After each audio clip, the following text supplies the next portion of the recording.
And we could not end the week without touching on Shannon Sharpe and Katt Williams' Club Shay Shay appearance on the Shannon Sharpe Club Shay Shay show. At the time of this recording, the Katt Williams interview on Shannon Sharpe's channel is at 38 million views on YouTube. I was watching First Take this afternoon. Stephen A. Smith says it'll eventually hit 50 million. I'm inclined to agree. I think it will hit 50 million. It's only been 6 days since it's taken place, and it's at 38 million. Shannon Sharpe claims that his subscribership has rose by 500,000, which is just wild. But there's a lot of ensuing comments. Yeah, right. There's a lot of yeah. There's a lot of this. Shouts out to ourselves, by the way, man. Like and subscribe if you haven't already done so. But yeah, so there's a lot of ensuing conversations coming out of the aftermath of that interview. One of the things that Shannon Sharpe has gone on the defensive over is people who are criticizing his approach to the interview. They felt as though at times when Katt was being outlandish, Shannon Sharpe should have stopped it or at least checked him on his outlandishness, Katt Williams' outlandishness.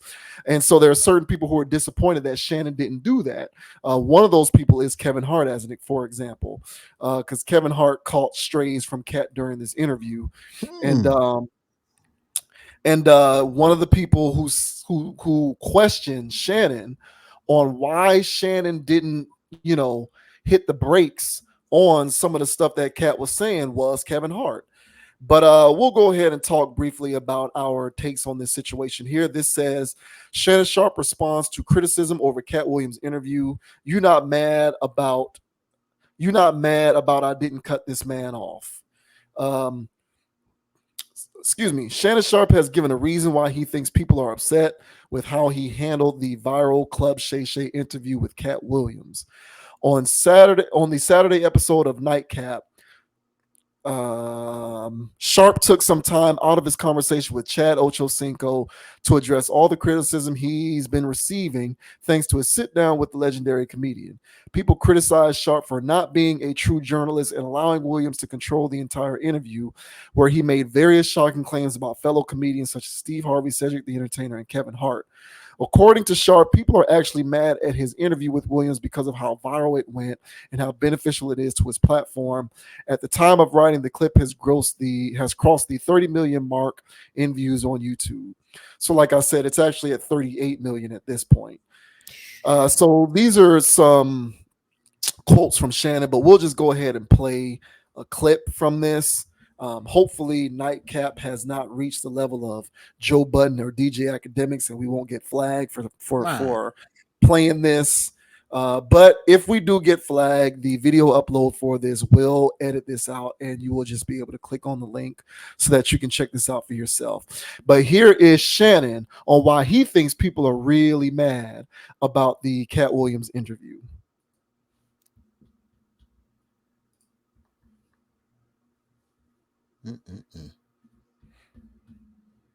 I might have to refresh it. Let's see. Oh, here we go. Let's see. iPad, computer, whatever. 2 hours, 46 minutes, and 5 seconds. Think about that. Yeah. That's a cowboy game. 27 million people. Mm-hmm. There are some sporting events that don't get watched by 27 million. Mm-hmm. That's what you're mad about. You're not mad about I didn't cut this man off. You're not mad about that. Oh, those are your boys and you let them talk about your boys. That's not what y'all mad about. That's not what you're mad about. Oh, you're not even a journalist. He could have got so much meat off the bone. You're not mad about that. Right. You're mad that 27 million people right now. My subscribers on Club Shay Shay jumped up 500,000. That's what you mad about. You mad about now all of a sudden my IG, I'm over 3 million on that.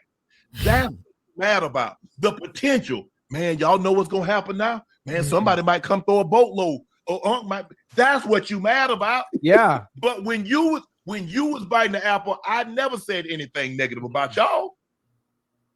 I gave you y'all credit. I never criticized anybody because the way I look at it, Ocho, everything I saw my brother do, I said I can do it.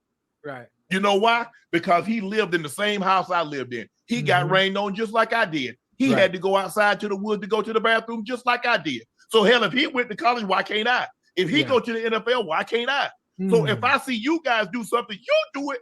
You're damn right. I believe I can do it. Yeah. Hell no. Oh man. Good stuff. So Shannon Sharpe believes that the backlash that he's been getting in response to the Katt Williams interview is not about the interview itself, but is about the potential that Katt Williams's media presence is going to be able to take off in the aftermath of this, and people are threatened by that. That's what I read into Shannon's comments. So I'll go ahead and start this one off. I agree with him. I agree with him on that because, if I'm going to go galaxy brain for a second, if you look at the way the economy is going and how the wealth gap in this country continues to widen due to the current zeitgeist, which is comprehension of technology, and basically your ability to be successful in this economy largely is dictated upon what side of that zeitgeist you're on. Are you on the side of understanding these technologies and figuring out a way to be able to leverage them to make money, or are you on the side of I can't figure that out, I can't understand it, and so therefore you're just going to kind of be over here on the side where you just kind of get left behind?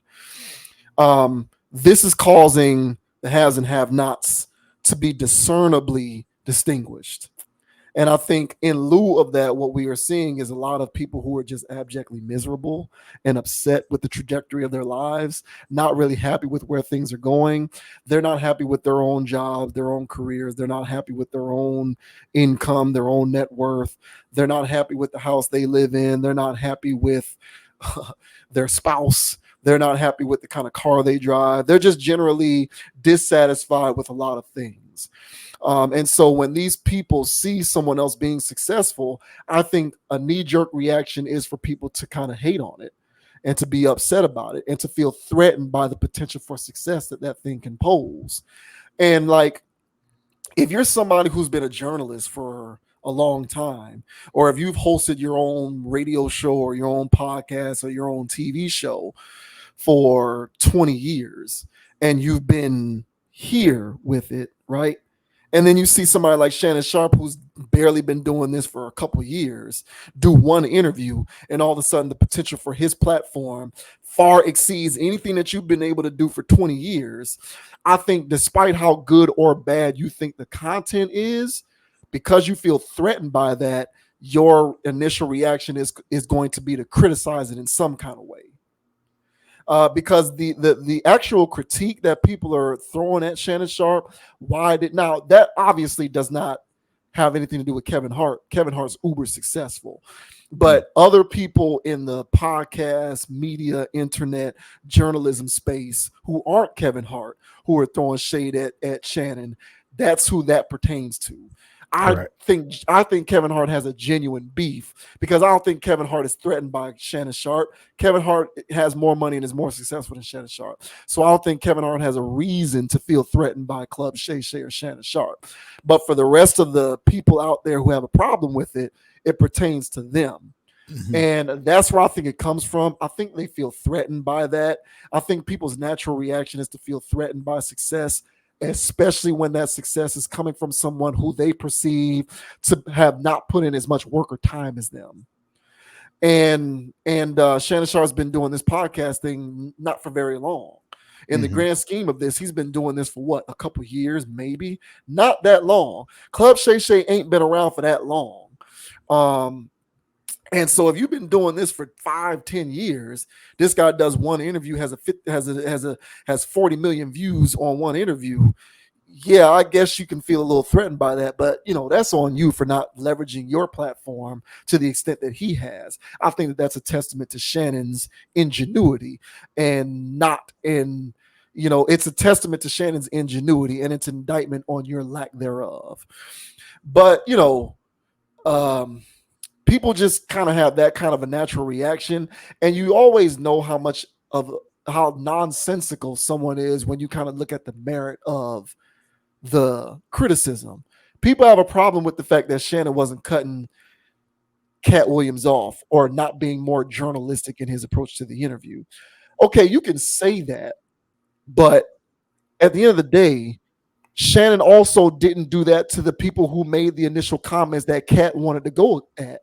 Exactly. It's all the same. So why do you have a problem with it when it's Katt, but you don't have a problem when it's those other guys? Correct. When Cedric was on Club Shay Shay, when Steve Harvey was on Club Shay Shay, when Ricky Smiley was on Club Shay Shay, Shannon let him talk. He didn't cut him off. He didn't do any kind of journalistic approach to the interview. It was the same approach. So if it was the same approach, what's your real problem? And that's why I agree with Shannon that it's something ulterior. It ain't about the journalistic approach or lack thereof. It's something else that they feel threatened by, because Shannon Sharpe's interview style is the same throughout. No matter who's on the platform, he's doing the same thing. So Right. what are you really mad about? So I can go on a little more about the actual interview itself, but that's initially how I feel about that. I agree with him. I think people who are mad because of the way that the interview with are really mad about something else, but they're trying to redirect it. You know how I feel about these redirects. They're trying to redirect it to make about a lack of journalism, and it has nothing to do with that.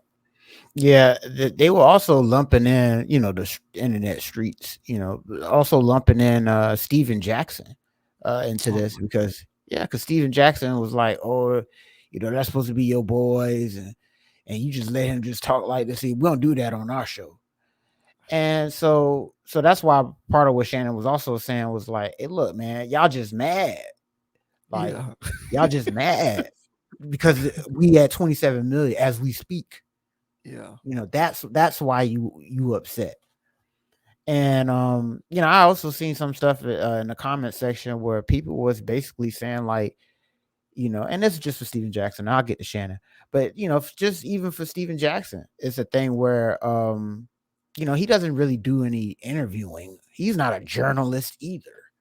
Now he wasn't a journalistic integrity person, but he was one of the people talking about some, oh, that's your boy, you supposed to be holding them down. Yeah, right. Stuff. Yeah. Now, all this journalistic integrity stuff, what do you expect? Who has any? And we talked about journalism before when we was talking about the Jamel Hill thing. Like, who's really doing journalism anymore? Like, journalism. Now, it's happening, and it's on YouTube. There's some people out here that's doing real journalism. They're asking real people some real hard-hitting questions. And I'm asking Katt Williams. They're asking Katt Williams, what's your thoughts on toxic people? This is, there's some real journalism going on by real journalists, but people aren't looking at that. That ain't getting 27 million views in 2 days, or whatever. So this is strictly entertainment. As he mentioned, he's an entertainer. So for anybody that's coming at him about journalistic integrity, they sound either salty or their name or their people's names was caught in the mix of all of these rumors now. And so because one thing that Katt did do, and you mentioned this before we was recording, I was thinking the same thing, but how there's a large group of people out there that don't trust things. Mm-hmm. And they don't like what's going on. Hey, man, I got my full hat sitting under the table. All right. So there's a lot of people that grew up listening to these things, watching these videos, but not speaking on it, because, people going to judge them. But they be watching these videos. And Katt Williams, for whatever reasons, after watching his interview and hearing about his childhood and how things came about, that explained a lot to me. Yeah. I started piecing stuff together, psychoanalyzing, and I was like, it's starting to add up now. Right. One can only imagine what them homeless people that he was hanging with, that he was living around when he was, being a nomad. Ain't no telling the kind of stuff that he was talking about with those people. Yeah, what he was talking about, what he was seeing, all this other stuff. And or as far as, I spoke about earlier about people who grew up without seeing examples, and there was some critical years in his life where he was by himself and he's learning from homeless people and prostitutes and this and this and that, and he's just out here. And so with that, I don't know what kind of street stuff he got himself into where security wasn't, he's not secure. He's not. So this guy is about exposing. That also explains why he adopted so many kids in my book. So he's adopting kids. He's doing this. He's helping people out because he sees himself as that little person that was out there in the world who needed help. And so now that he's in a position where he can help people and expose bad people that's doing all this crazy stuff, he's using his platform to do all of that in my book.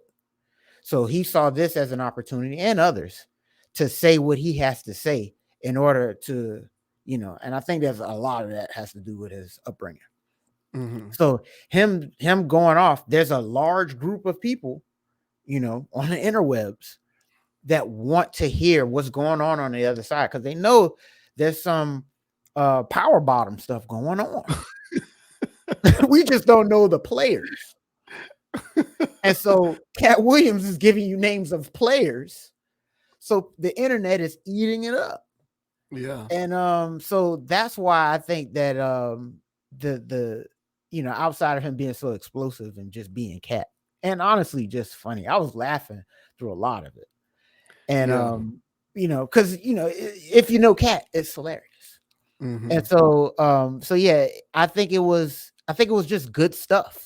I think it was good stuff. And Shannon provided basically a sandbox for Katt Williams to do a special, basically. Yeah. And he did that on his channel. What, you mad?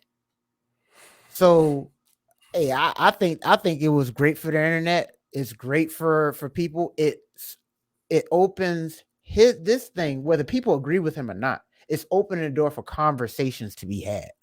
And okay, if you don't believe that, then what do you think's going on? Or what and this, I feel like the conversations that are being had after this are impactful. So whether people believe what he says is true or not, I mean, a lot of the stuff I felt like was 50-50, but still, because a lot of it's like, can you prove it? I can't prove that. So it's just like, all right. But for the most part, I still feel as though it was a strong. That's why so many people watched it. So yeah, man, it was cool. Yeah, no shade at Shannon in any way. Yeah. I have nothing to say. I'm gonna defend Shannon on this. I usually defend Shannon except when it comes to LeBron. I usually defend Shannon because he's right. People are abjectly miserable, and they are going to attack things that they are threatened by. Yeah. And people are threatened by success, and people are especially threatened by success when they perceive the beneficiary of that success to be someone who hasn't put in the same amount of work as they did. So if you think this person is becoming more successful than you, but you've worked harder than them, or you're really going to feel some type of way about that. And really, like I said, that is more of an indictment. That's more of an indictment on your inability to tap into whatever Shannon was able to tap into. And it's more of an example of how Shannon is able to kind of do this media thing. And maybe he just does it better than you. Instead of getting mad at him, why don't you just call him up and ask him to be on your show, or ask for some sort of collaborative effort, as opposed to the criticism. Because you mentioned Steven Jackson, and I'm not trying to cast aspersions on the Up in Smoke show, but at this point in time, I will watch a Club Shay Shay episode before I watch Up in Smoke. Agreed. I will. Agreed. So it's like, at the end of the day, if his show is better than yours, you can chin check him all you want, but at the end of the day, what he's doing is better. Figure out a way to make your stuff better. Get off of this tough guy stuff. No one cares about that. One cares. So full circle, the tough guy stuff, the tough guy stuff that you're shunning, that's the only people that like that stuff is a small group of people. This is the Glorilla thing. This is a Right, small right. group. This is a niche group of people, and they a little weird. Yeah. But that's not the masses of people. Will you watch an episode of a smoke show? Yeah, you'll watch an episode, but you're not a subscriber. You know what I'm saying? And those people, that's a niche group of people. Shannon attracts more people because of his spirit of how he comes across. It's more welcoming. He's not trying to be hard or cool. He's just chilling. Yeah. And besides when you're talking about LeBron. And so, so that's a more welcoming spirit. You're going to attract a lot more with that than nuance trying to be tough. Mm-hmm. So, but agreed. 1,000. I feel like, he said, like you said, he did the same thing with Harvey, with this, with that, an entertainer. All right. You just mad at the view count because you ain't saying nothing back then. Now you want to critique how I do things on the third year or whatever I'm doing this? Kick rock. Right. And man, watch them check roll in on 500K subs. Yeah. Hey, now if you watching this, what are you waiting for? It costs you nothing. Like and subscribe over here too, man. Yes. Yeah. I'm with Shannon, man. I am with Shannon. So shouts out to Shannon Sharpe. Don't flag us. Please don't flag us, YouTube. Let us keep that Shay Shay. Yeah, let us keep that clip. Call us out. Hey, real quick. So you often agree what he said about Jameis Winston? Did you see that? No, I didn't see that. No. What did he say? Oh, you talking about when he went rogue and they scored the touchdown? Yeah, and talking about he would cut him. Yeah, you agree with that? Cut him.